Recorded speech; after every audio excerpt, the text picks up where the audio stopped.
దేవుని మహా గొప్ప కృప 19వ ఏట యేసుక్రీస్తును స్వరక్షకునిగా అంగీకరించారు.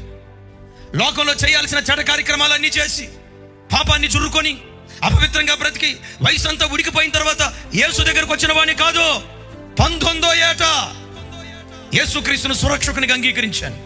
21వ సంవత్సరంలో యేసుక్రీస్తు పవిత్రమైన రక్తంతో కడగబడి 21వ సంవత్సరంలో బాప్తిస్మం తీసుకున్నాను.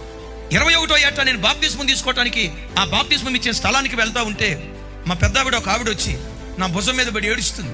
ఏమైనా తెలుసా? అయ్యా, అప్పుడే బాప్తిస్మం తీసుకుంటే ఎట్టాగయ్యా? లోకంలో ఉన్న ఈ సినిమాలన్నీ ఎవరు చూస్తారయ్యా? లోకంలో ఉన్న సరదాలన్నీ ఏమైపోతాయి అయ్యా? ఎంత చిన్న వయసులో నువ్వు బాప్తిస్మం తీసుకుంటే ఇంకెట్టాగయ్యా? ఆ ప్రక్కనే మా నాన్నగారు ఉన్నాడు. ఆయన చక్కగా దేవుళ్ళు అప్పటికి ఎదిగాడు. ఆవిడని చూసి అన్నారు మా నాన్నగారు, పో సైతానా అని నా దగ్గరికి వచ్చి, నాన్న, క్రీస్తు బలిపీఠ మీద అర్పించబడే బలి పశువు యవ్వన బలి పశువు అయి ఉండాలి, క్రొవ్విన బలి పశువు అయి ఉండాలి, ఆరోగ్యవంతమైన బలి పశువు అయి ఉండాలి. కుంటిదాన్ని, గుడ్డిదాన్ని, బలం ఉడికిపోయిన దాన్ని, ముసలిదాన్ని బలిపీఠ మీద అర్పించకూడదు. బలిపీఠ మీద దేన్ని అర్పించాలి?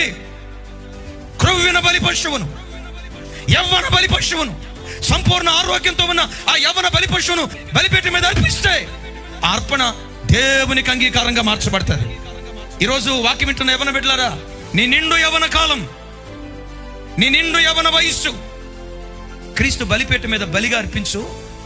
తరతరాలకు దీవెన కారణంగా దేవుడు మారుస్తాడు.